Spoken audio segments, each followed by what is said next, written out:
ලස්සනට ඉර පායන දවසක්. අද අපි අපේ සතියන්තය වෙනදට වඩා වෙනස් තැනක ගත කරන්නයි යන්නේ.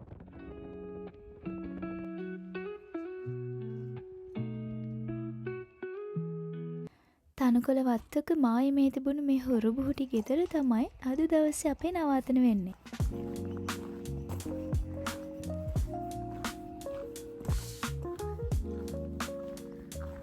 ගෙදරටම ගැලපෙන හරිම හුරු බුහුටි අමුතු දෙන්නෙක් ඉන්නවා අපිව පිළිගන්න. අපි බලමුද ගෙදර ඇතුළ කොහොමද කියලා. බොහොම පුංචි ඉඩකඩක්. ඉතින් මෙතන තියෙන විශේෂත්වය තමයි පිළිවෙලට හැමදේම සුවපහසු බව දැනෙන විදිහට අසුරලා තිබීම. ඉතින් මම යන අලුත් තැන්වලින් මගේ ජීවිතේටත් මොනවා හරි හොඳ දෙයක් එකතු කරගන්නවා. මේ වගේ ලෑම්ප් එකකින් ලස්සනට ආලෝකය ෆිල්ටර් වෙලා එනවා. ඔන්න ගෙදර සැප පහසු බව, උණුසුම් බව වැඩි කරන්න මේ වගේ ඉන්ඩිරෙක්ට් ලයිට් ගොඩාක් උදව් වෙනවා. ස්වභාවික ආලෝකය ගලාගෙන එන විදිහට මේ වගේම දෙයක් කළේ නැතත් ඉදර කර්ටන් ටික ඇරලා බලන්නකෝ හොඳට ඉරේලිය වැටෙනවා. ඔයාගේ ගෙදරට ස්වභාවික ආලෝකය ගලාගෙන එන එක ගොඩාක් වටිනවා. මොකද කෙනෙක්ගේ දවසේ මූඩ් එක හොඳට තියාගන්න මේ ස්වභාවික ආලෝකය ගොඩාක් උදව් වෙනවා. ටිකින් ටික රෑ වේගෙන එනකොට ඔන්න අපි ගිනි මැලේ පත්තු කරන්න පටන් ගත්තා.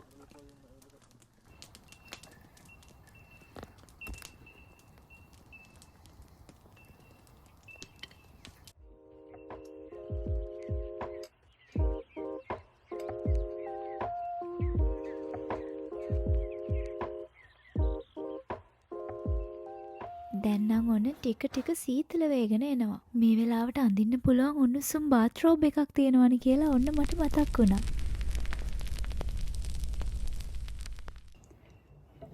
සීත කාලෙට පුළුන් වගේ උණුසුම් කබායක වටිනාකම කියලා නිම කරන්න බෑ.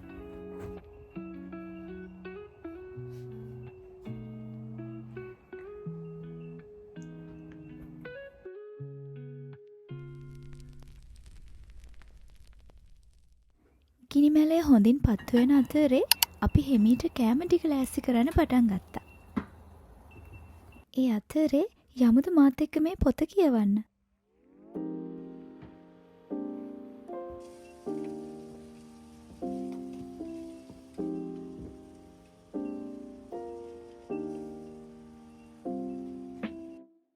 දැනගන්න ඕන කෙනෙක් ඉන්නවා නම් මේ තමයි පොතේ නම. මේ පොතේ සරලවම තියෙන්නේ සතුට රැඳිලා තියෙන්නේ අනිත් අයගේ අදහස් වලින් තොරව තමන් තමන්ව සතුටින් බාර ගැනීම තුල කියලා. ඔයා ඔයාගේ ළඟම පරිසරයේ අය, යාළුවෝ, නෑදෑයෝ, වර්ක් ප්ලේස් එකේ අය, ගෙදර අය මේගොල්ලෝ එක්ක වැඩ කරන්නේ කොහොමද කියන එකට හොඳ මඟ පෙන්වීමක් මේ පොතෙන් ලැබෙනවා. මේ පොත උපේක්ෂාවෙන් ජීවිතය දිහා බලන්න උගන්වනවා.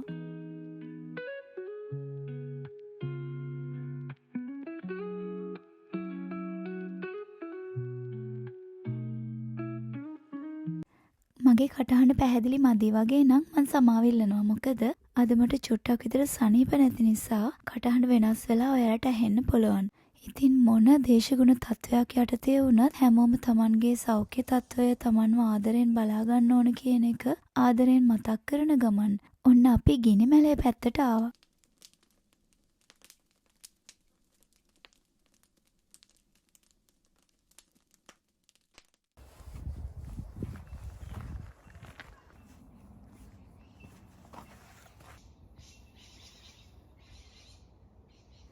පාරට උඩින් තිබුණු වතු යායට මෝ රංචුවක් ඇවිල්ලා. කටියම මාව දැක්ක විතරයි ඔන්න ඈතට වෙලා බලාගෙන ඉන්නවා.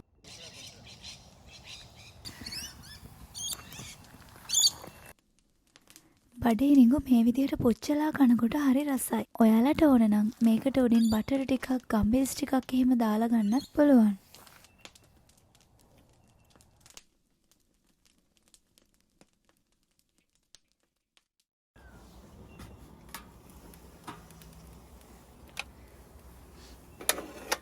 අපි අරන් ආව ෆ්‍රෝසන් කෑම එක ඔන්න දැන් ගානට කුක් වෙලා තියෙනවා.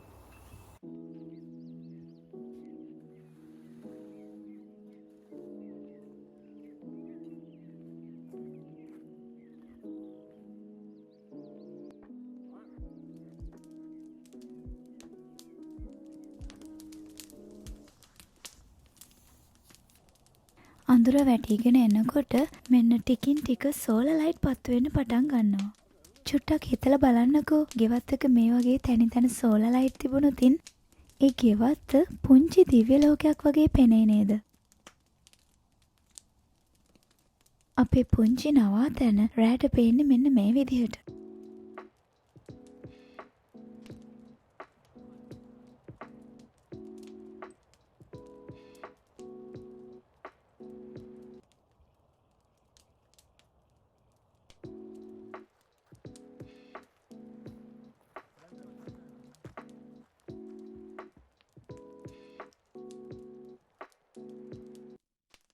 හඳ පායලා අහසම එළිය වැටිලා. ඔන්න දැන් තමයි බාත් ටබ් එක පුරවන්න හොඳම වෙලාව.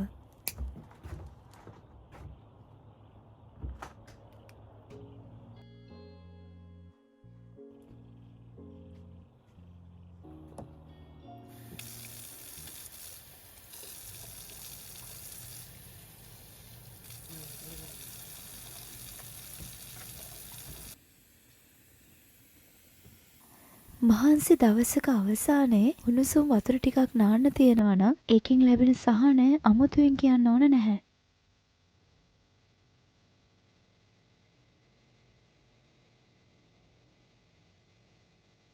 ටබ් එක හෙමින් පිරෙන අතරේ අපි දෙන්න ගෙදර ඉතුරු වැඩ ටික ඉවර කළා. මේකට බහිනකම් අපිට ඉවසිල්ලක් නැතුව හිටියේ. එලි මහනේ තිබුණු සීතලත් උණුසුම් වතුරේ තිබුණු සනීපයත් එක්ක තරු පිරුණ ආස දිහා බලාගෙන මම මේ මොහොතට ස්තුති කළා. ගිනි මැලයක් දැල් වෙන ශබ්දය කියන්නේ හිත උණුසුම් කරන අහන් ඉන්න ආස හිතන ශබ්දයක්. ඒ වටේට වාඩි වෙලා රස කතා කියන්න තරම් මිනිස් හිත මොලොක් කරන හඬක්. තින් ගිනි මැලයක් කියන්නේ ගෙදර අයත් එක්ක යාළුවෝ එක්ක රසවත් කතා කිය කාලෙ ගෙවන්න පුළුවන් ටිකක් වෙනස් අත්දැකීමක් කියලා මට හිතුණා.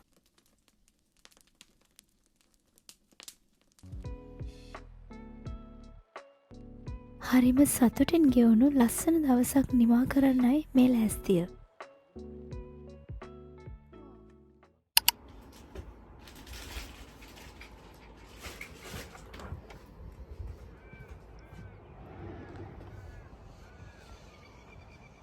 අලුත් උදෑසනක්.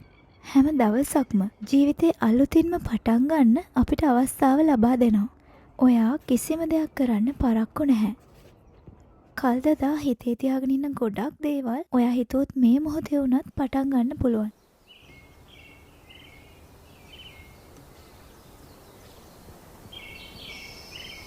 දවස හෙමින් පටන් ගන්නකොට වැටමායිමේ වනාන්තරයේ කෙළවරින් මීදුම ටිකින් ටික අතුරුදහන් වෙනවා.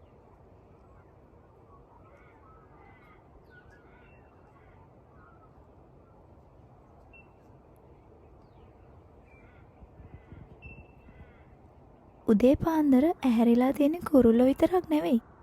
ඊයේ හවස මට හම්බුන මෝරංචුව ඔන්න උදේ පාන්දරම දුවන්න පටන්ගෙන.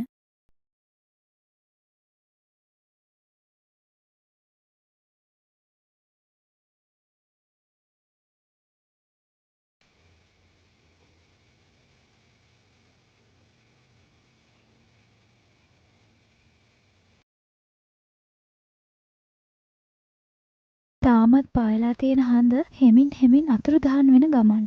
අපි එහෙනම් නැවුම් පිරිසිදු හුස්මක් අරගෙනම දවස පටන් ගමු.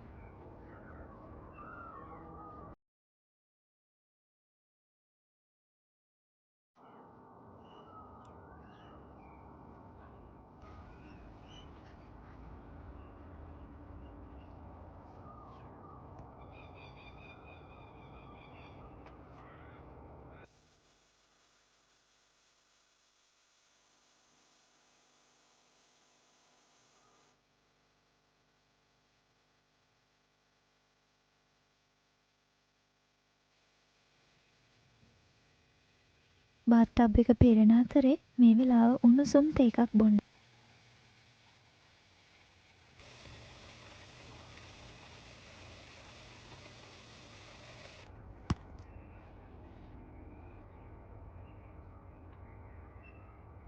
ඉරෙලිය මේ පැත්තට වැටෙන්න කලින් උදේ පාන්දර මේ වගේ අයිස් ක්‍රිස්ටලයිස් වෙලා දකින්න පුළුවන්.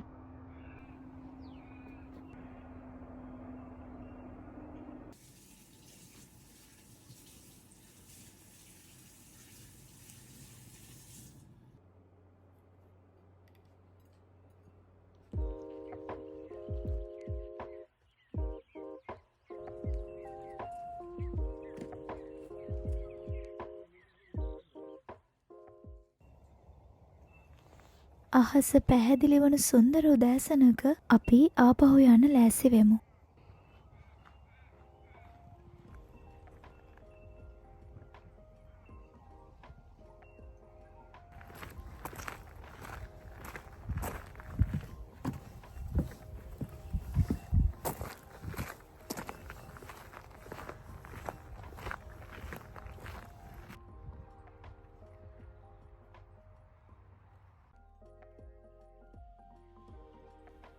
ගමන අතරමඟදී අපිට හම්බුණා කුරුල්ල ගොඩක් ඉන්න ලස්සන මුහුදු තීරයක්. ඉතින් එතනත් පොඩ්ඩක් වෙලා ගත කරන්න අමතක කළේ නැහැ. ගමනක් යනකොට වැදගත් වෙන්නේ ඒ ගමනාන්තය විතරක් නෙවෙයි. ගමන අතරතුරදී අපි ලබන අත්දැකීම්, දකින දේවල්, විඳින දේවල් ඊටත් වඩා ගොඩාක් වැදගත් කියලා මට හිතෙනවා. ඉතින් මට වගේම යාගේ ගෙදරත් ලස්සන කරගන්න මේ වීඩියෝ එක චූටි හරි උදව්වක් වුණා නම් මට ඒක ලොකු සතුටක්. ගිහින් එන්නම්. හැමෝටම සුබම සුබ ආදරණීය සතියක් වේවා.